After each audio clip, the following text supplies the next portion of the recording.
Okay, so I hear everyone talking about how you just gotta post your first video, and that's what this is.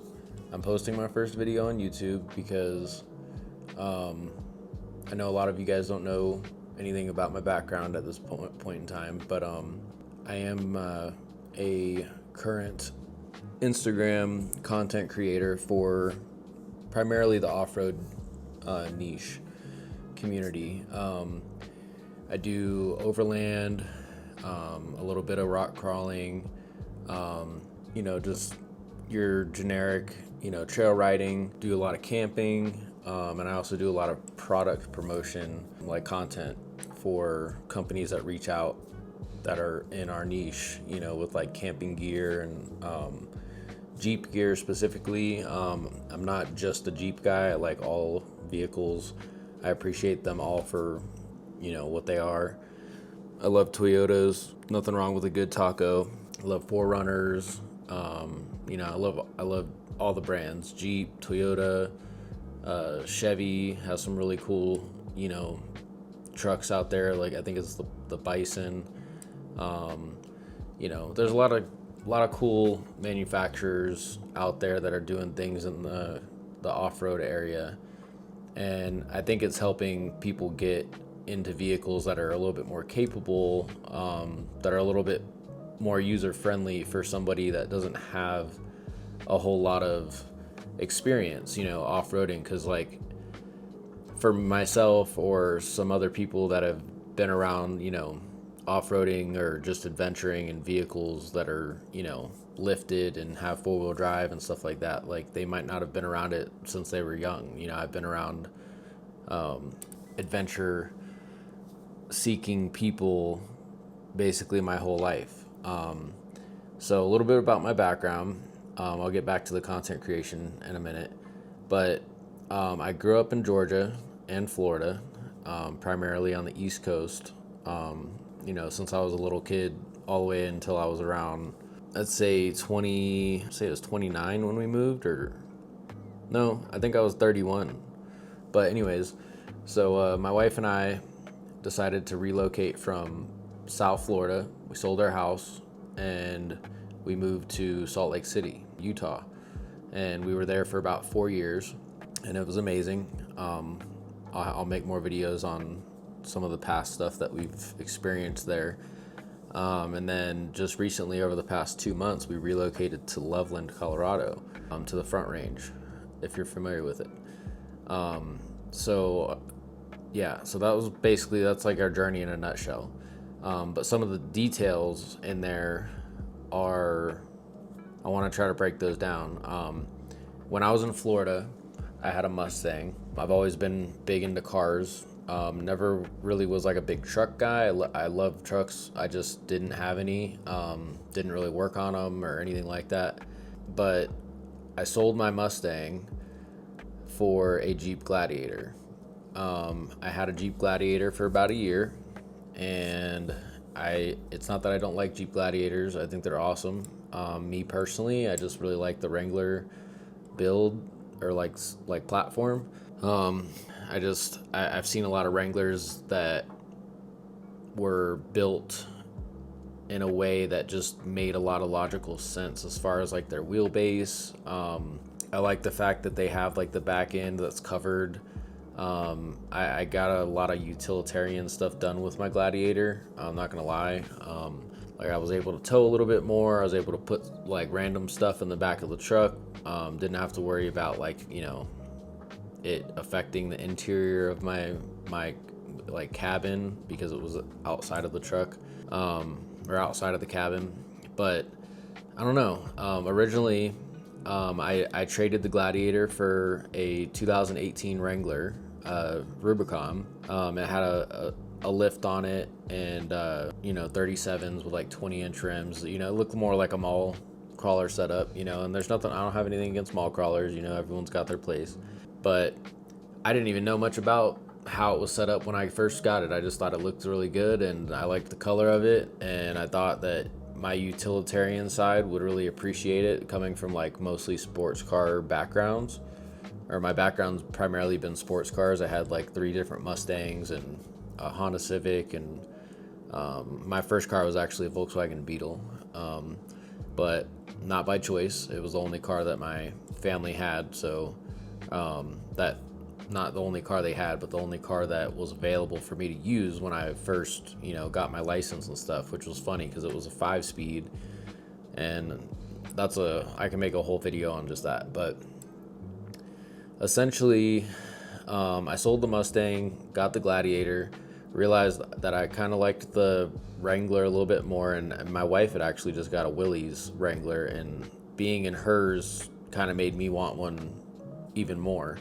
So we both have matching Wranglers. Hers is like 3 years newer than mine though. But and I can really appreciate a stock Willys. Like there is something about just like a nice stock Jeep that's got just enough on it to be able to get off road and get after it and stuff like that. There's just something nice about it. And the reason why I'm even saying that is because when I first got my Wrangler, because it was lifted in a mall crawler type way, that's just what I'm going to refer to it as.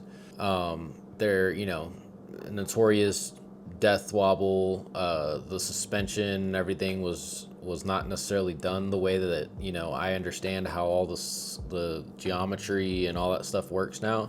I just kind of like got it from the dealer. They told me that, it had a warranty, but warranty on everything but the front, steering components and stuff like that. And I'm like, that's kind of weird detail, to like everything else is covered, but except for like whatever the lift is affecting and the steering. And I'm like, okay. So I ended up getting one thing I was able to get was the recalled steering box. So I went from like I believe it's like aluminum to like the cast, or like just the steel steering box, and that did make a big difference. But there was a lot more to come after that. And at this point, I went through everything: ball joints, tie rod, drag link, bushings, control arms, adjustable track bar, different shocks, heavy duty springs, I can't even steering stabilizer. Just there's a lot of things that I've had to kind of go through over the past like 3.5 years, 4 years of ownership that really like taught me a lot about how like the geometry for vehicles that go off-roading respond in certain situations and certain scenarios and certain builds. And if you're gonna crawl it a lot, you need X. If you're gonna overland it and kind of crawl it, you need Y. And there's just a lot of different ways that you can build up a Jeep, and that's one of the things that I think I like so much about Jeeps is the fact that they're kind of like Legos. Like you can take stuff off, put stuff on, change stuff up whenever you want. Like if you have like I have a 2018, which is the new that was the new version of the JL, or it was a JK and then it turned into JL. But because I have a 2018 and it's the new JL, basically I've been able to put on parts, for every single year that's came out since 2018. So I've been able to take, new grills.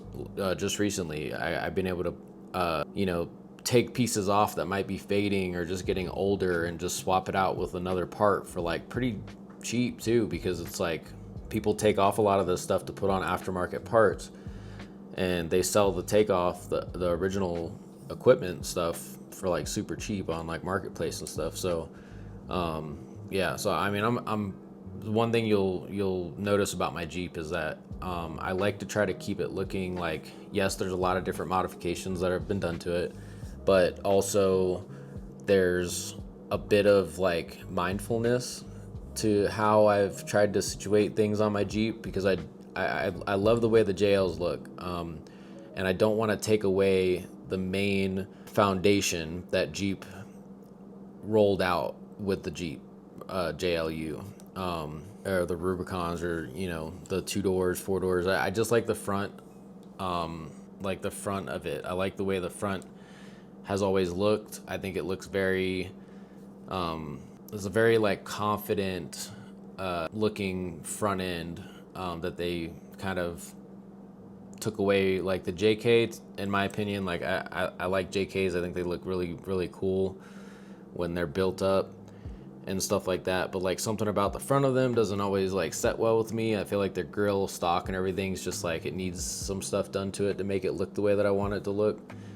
And I honestly think they kind of look better when you do chop the fenders off and stuff like that. But like for the JLs, some of the most memorable builds that I can think of basically look like an OEM Jeep, but they're lifted with, you know, a lot bigger, you know, wheels. Their suspension's been all gone through completely. You know, they essentially just look like you bought it off the showroom floor, but you put a really badass lift on it and tires and all that stuff. And, you know, you've got all the utilitarian stuff still too, like the off-road lights and, you know, the winch and stuff like that. Like, it's like little subtle things that just, you know, they just kind of scream like, I'm well put together and I'm also ready for anything. And that's kind of like, you know, I don't know. It's kind of like the Jeep JL is like wearing a uniform, if that makes sense. It's like when you see somebody that's out on the trail and they've got all the gear that they need on them for, you know, hiking or hunting or fishing, fly fishing, whatever. It's like, you know, you can tell they're well put together. They're a good, you know, well-rounded person. And they're enjoying their hobby, but they're also like survivalists in a way. Like they have everything that they need to get through the harsh environment that they're about to put themselves in. You know, just like a military, you know, like a soldier. You know, you see them, they look, you know, there's a clean, you know, very uniform aspect to them, but then you like look at like the subtle details, like the guns and the, you know, grenades or, you know, the radios, like their night vision and stuff. Like it's all like there, but it's not really there because it's like all embodied by like the uniform. But no, that's kind of what I go for with my Jeep. I want my Jeep to kind of just look like a Jeep JL, but I want people to also, you know, I don't care if people see it or not, but I if someone were to like judge my Jeep, I would hope it would come off as more like a looks very like clean and well put together, well thought out, and just, but also like I've had people tell me before, like, you know, you did a really good job of like making the Jeep look like maintain its OEM look, but also somehow you have a lot of different things on it that scream I'm ready for adventure, but without taking so much away from the Jeep to where it just kind of looks like, you know, like aftermarket part soup, you know. And that's definitely not what I want. I see some Jeeps that look like they've gotten every single thing on them they could possibly touch has been changed to something different, and it just takes away from that presence, you know, like that curb appeal that the JLs naturally have. Even when you just like, you know, obviously the sports have smaller tires and stuff like that, so I'm not really referring to them, but even them, like the front end of the sports, brand new off the showroom floor, they look very clean. You know, and you go into like the Willys or the Rubicon, or the 392, you know, those are all OEM off, you know, straight from the factory. And when they pull up, or, you know, you see them in a parking lot, they have like a demanding, like attention grabbing, subtle vibe about them, where when you walk by you're like, yeah, that looks cool, you know. But it could be a completely stock, you know, what do they call them? I can't even think right now. It's been a long day. I worked 14 hours. But you know, it could just be a stock Rubicon that someone just bought, and it just looks so like cool sitting there. And then, you know, the only thing I can really say is like I try to make that vibe kind of magnified. So just picture an OEM Jeep kind of growing up a little bit and like filling out, and like the tires and everything just get a little bit better. And I'm actually on 40s right now, but I'm actually going back on 37s in the next week or two, just because like I've been running 40s for about 3.5 years now, and I've taken it all different types of places. I've been to Moab. I haven't done any like, you know, like 8 or 9 or 10 or trails. I've been on some, I don't even think I've been on like a 7, but I've been on like some 5s and some 6 rated trails. Excuse me. And that was with my rooftop tent and like fully loaded down with like all the overland gear that I had in the Jeep. I went with a couple of people. One of my buddies, Rob, he has a Ineos Grenadier, such a really badass vehicle. I can't wait to see where that continues to go with him and the build. And he's an amazing photographer, by the way. But yeah, so this is my first YouTube video. Essentially, like the main takeaways that I want to get across in this first video. I know the first videos are supposed to like suck. I hope I look back on this in like 5 years and I'm like, wow, like what were you doing? But I just want to like reiterate the fact that I basically grew up on the East Coast in Florida and Georgia. So I have a little bit of countryside, a little bit of city side. I can fit into either environment, and I kind of like that. I'm proud of that. But I've always leaned more towards the countryside. Not country like, you know, country, but like, you know, being out in like the country, like wilderness, adventuring off into, you know, places that have not been, you know, haven't had a whole lot of people there. Walking down, like driving down the paths that looks like no one's ever been down it. And unfortunately, it seems like it's harder and harder to find those paths, those trails that people haven't already been on, because there's so much of it going on nowadays. And I'm happy about that, because I want people, like part of my whole thing is I grew up on the East Coast. I watched Sean, which is the Story Till Now guy, and I watched his videos of him driving his Gladiator through BC, and just, you know, I remember vividly like some of the first videos I saw of him, just driving through this trail on some, you know, in some remote area in BC and on a mountain trail.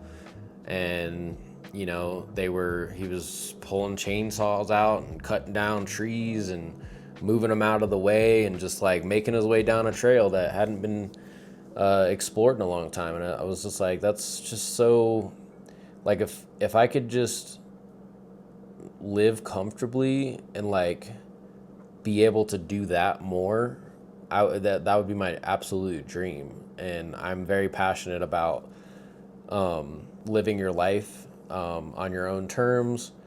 And what inspired us to move out to Utah in the first place was that we were living in Florida, residing there. We had a house and everything. We had just recently sold the house, moved into an apartment for the time being. We had taken a trip for my birthday out to Utah to do the Mighty 5. So we started in Salt Lake, went down to Bryce Canyon, went to Capitol Reef, I think it's Canyonlands. Went to Moab, got to like rent some like UTVs and like do like Hell's Revenge and stuff. And that was like my first time ever off-roading in Utah. It was crazy.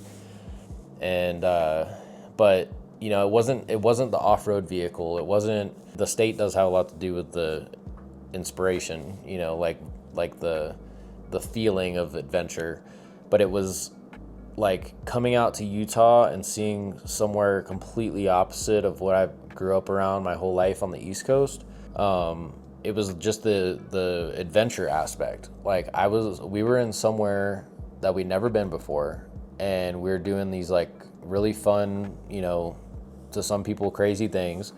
And also we had rented an overland like camper van. It was like one of those Ram vans that have like a bed in it and stuff like that. But like we rented one of those, and we basically like lived out of that, you know, like for like 7 days and 6 nights. And so we flew into Salt Lake, drove around, visited all those places, and I was just blown away. Both of us were blown away that you know, you could be in a place like Angel's Landing one day, and then the next day be in somewhere like Moab, or Bryce Canyon, or northern Utah is like completely different vibe. It's just, you could be in so many places at once, and then we just couldn't get it out of our brains. So with saying that, we had the trip that inspired put the bug in us, right? And then I just started watching more of this stuff, like people doing stuff on the West Coast, and just in the desert and stuff out here in like the Rocky Mountains and stuff. And I was just like, that's what I want to do. I want us to move there. We don't have any kids, so it was fairly easy. But it wasn't easy, but it was easier than probably having kids and stuff. I know a lot of people that have kids, like you can't just like take them out of their school and away from their friends and stuff. So we were like, you know what, let's just do it. And we moved from Florida to Utah during probably one of the worst winters that they had in about a decade, which was like pretty eye-opening to like move from Florida. And like basically that was like my first time really seeing like snow, like heavy snow, because Georgia would get snow, but it was like, it would snow for like a couple hours and then like it might dust the ground and then it would melt the next day, or like turn into rain or something like that. But yeah, so seeing that much snow for the first winter of living in Utah was like an eye-opener. And I've heard that that's not even as much as they used to get, which is like, I haven't experienced that, but that's insane. But so kind of like full circle, took the trip. I had just recently got the Wrangler. I was being inspired by Sean, the Story Till Now guy, and some other people that were on YouTube. Which is why I'm starting YouTube, because I want to share my experiences and my life. And my main goal, if there's anything that you take away from this video, my main goal is to inspire you to go move where you want to move, live where you want to live, chase the dream that you want to chase. I know if you have kids or like, ill family that you're watching over or whatever, like it honestly, like I've heard all of it. I've met all these people. I've met people with all the reasons why you're probably gonna say it's too hard for you to do it right now, and they did it. And not trying to be like rude or anything, but excuses are just going to prolong your dream. To some people, my dream might not seem like much of a dream. Some people want to be super rich and wealthy and like live on a yacht the rest of their life and just like sip on margaritas. I love to do that. That's awesome. But that's not my dream life. My dream life is to be able to, explore these mountains and explore places, not necessarily in a Jeep. It could be anything, that's capable. But I prefer Jeep's platform. But having that Jeep Wrangler, and then we decided that we were going to move to Utah. And then once we got to Utah, we had like this whole playground of just like BLM land where we were able to go out and off road and explore and camp, and we could shoot guns and do all this kind of stuff. And I just felt like free, like more freedom than I had ever felt my whole life on the East Coast. And Georgia, you can feel that a little bit when you live out in the sticks, but it's not exactly the same. When you go out into a remote area out here in the desert, like, you're in a remote area. There's no second guessing it or questioning it.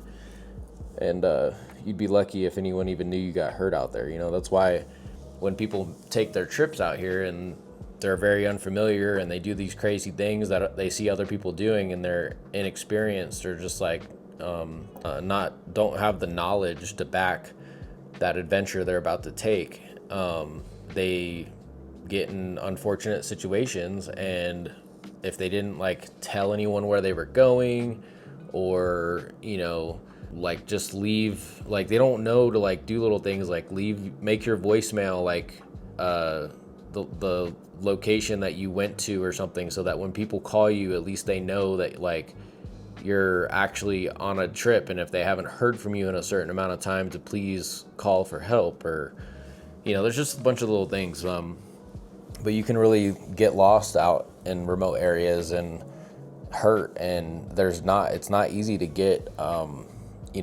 EMS services out there.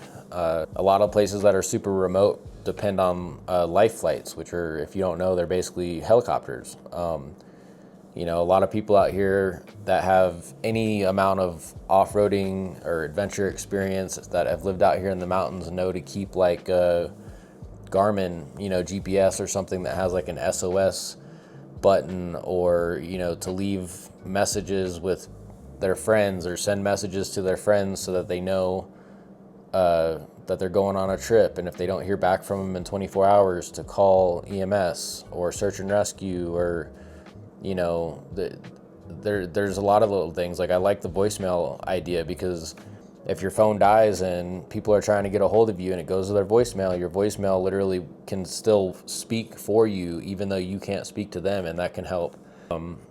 But anyways, so full circle, having the Jeep, moving to Utah, exploring all this stuff, like, I was inspired, okay? That's the moral of this, the point of this story I'm saying, or telling. I was inspired in a way, my wife was inspired in a way, of the unknown of being out here in the Rocky Mountains in a place that we'd never been before. I was inspired to pick up where I left off when I was younger, because like when I grew up, I was never in the house. I was always exploring. I was on my bike, my skateboard. I was out in the neighborhood till wee hours of the night, just exploring. And that was like in Florida.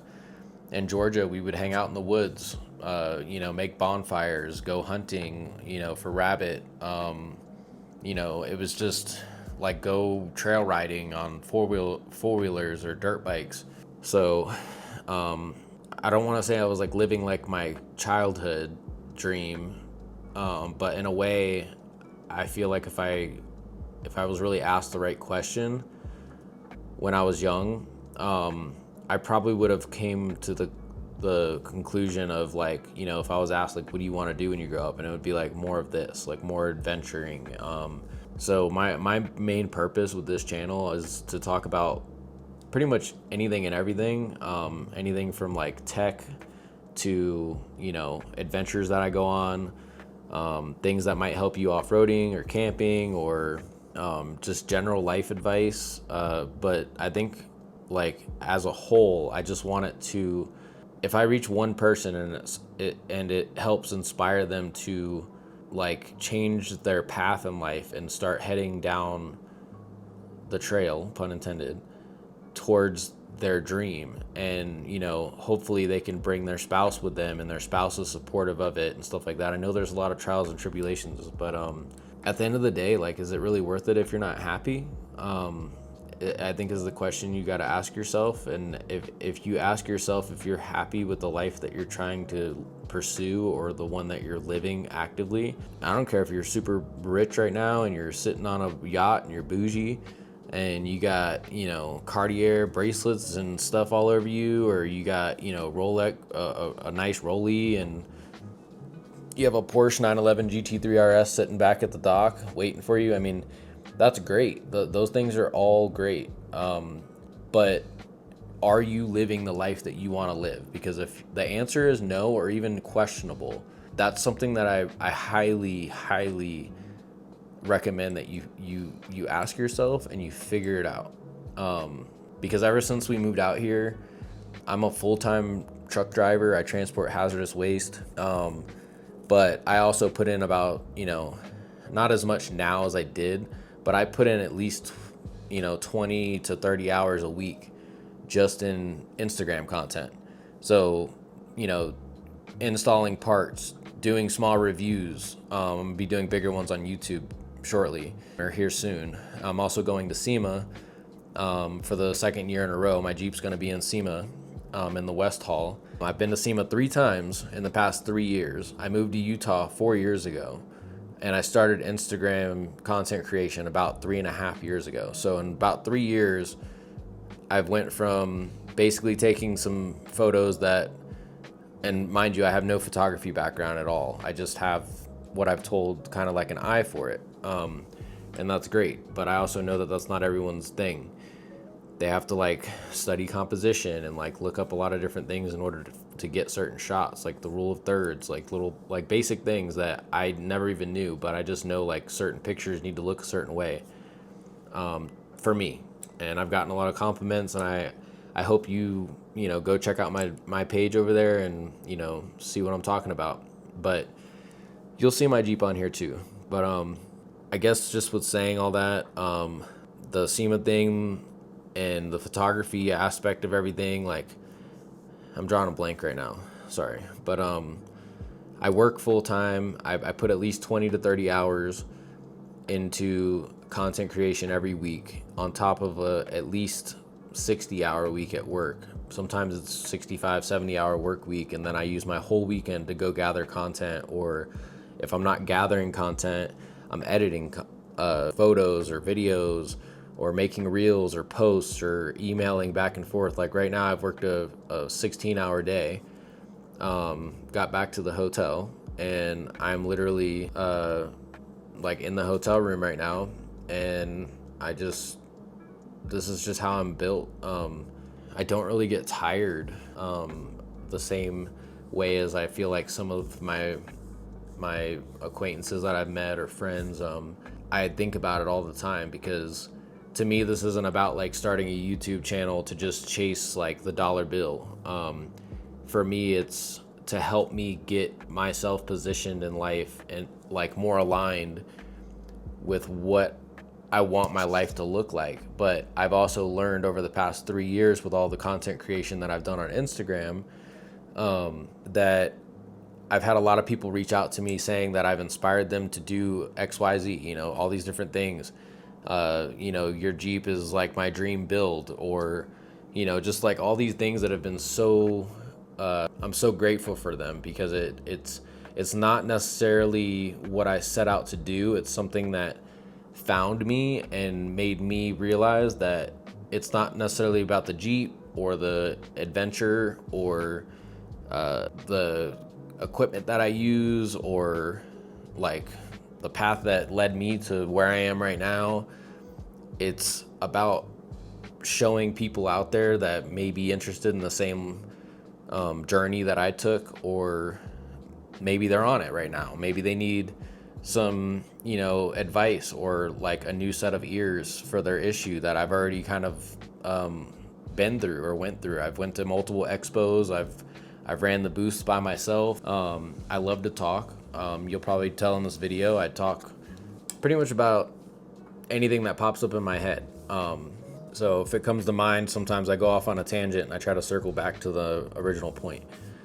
But, you know, when I go to expos, I love meeting people, talking about their adventures, talking about what inspired them to get into what they're doing. And, you know, the whole thing, honestly, though, is about inspiration. Inspiring people to live the lives they want to live. And if I have any life advice that I can share with them to help them get started, or just be in their corner and support them, like, that's what I'm here for. You'll see me having a great time on my adventures and enjoying my Jeep, and, you know, hanging out with my wife, or going fishing or hiking, or just talking about the newest tech that I just recently purchased and how I like using it. But I just want everyone to know that at the end of the day, my sole purpose is to let you know that I'm here for you. I'm excited to start out in the YouTube community. I've heard nothing but good things, and obviously I use YouTube too. And I have a lot of respect for people that have built their pages up to where they've gotten. But I just want to know, you know, if I inspire you in the future in any of the videos that I make, or just the life that I live, let me know so we can like talk or chat, or, you know, whatever. If you need help, I'm here. I mean, I think it's only human to try to help one another. And so I guess that's pretty much it for my first video.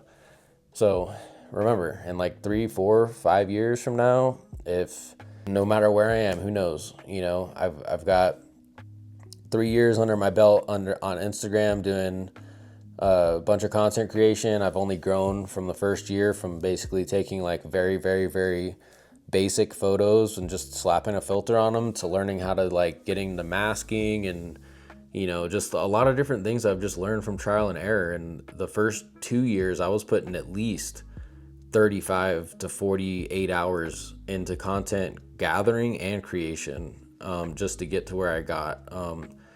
But I've literally built an Instagram from zero, and I have been in SEMA with my Jeep in the main booth twice now. This is going to be 2. I'm going to Las Vegas at the end of this month, and I'm going to try to make a little mini story out of that so you can see. Because I have a lot of things. Like right now, I'm working full time. I travel, you know, out of town every now and then, for work, for my main job. And you know, as soon as I get back, it's boots on the ground, and I'm you know, I got stuff to do. I got new rims to get put on, new tires. I got parts that I have to install. I do most of the installs myself. If I don't have time, then I give it up, you know, pass it off to a shop. And you know, I've done a lot of different things as far as like, you know, mechanically. I'm pretty inclined, but sometimes I just don't have the time. But I have whatever knowledge I have that you think that I could help you with. Just ask the question, put it in the comments, and I promise you I will read them, I will look at them. But just remember that I've got a lot of stuff going on all the time, so I'm going to try to make at least a video. Yeah, so my name's Kanan. My Instagram's Jeepbruh _JLUR. I'll put all that stuff down in the description.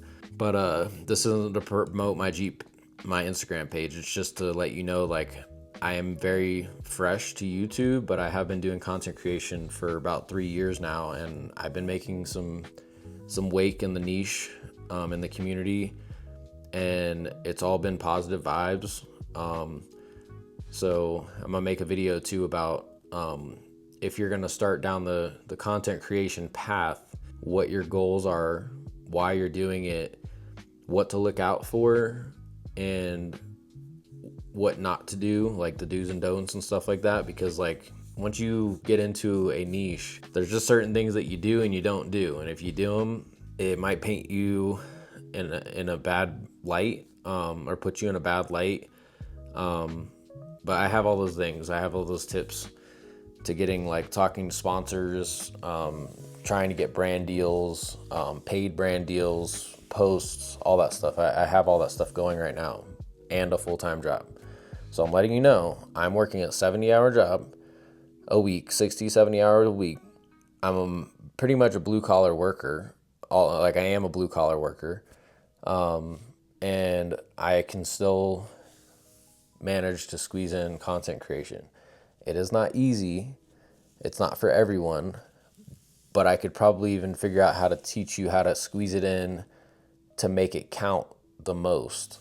If you don't have 30, a whole weekend, and you got kids and stuff, I can totally point you in the direction of what content you should be creating in that small amount of time to make a bigger impact with less time involved. Because obviously I learned that, through all this time and all these mistakes and stuff, it taught me how to, I can go take a photo that I see right now, edit it pretty quickly, and then make a whole caption, post it, and be done. And, just a lot way faster than it used to take me. It used to be like, let me go get the spot. Let me go do this. Let me do this. And like a day later, I'd have like the stuff made. But now I can almost point and shoot, and I know exactly what I want to do with that photo.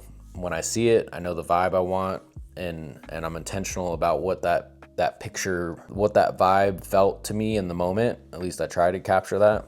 Because I see vehicles, especially my own vehicle, is like, they're like their own vibe, they're like humans. So when I see it in a certain light or storm, or, under a street light or whatever, and it just gives me like the moody vibe, like I really like moody edits. But anyway, so my name's Kanan. Instagram's Jeepbruh _JLUR. Just check me out just so you can see that I'm not lying. Give you a little bit of accreditation. And yeah, just hit up my comments, or shoot me a message on Instagram or whatever you want to do. But I'm here for you. If there's anything going on in this world that's positive, is that there's people out there that are here for you. I'm one of them. I think it's important, you know. But thanks. I will see you on the next video. Peace.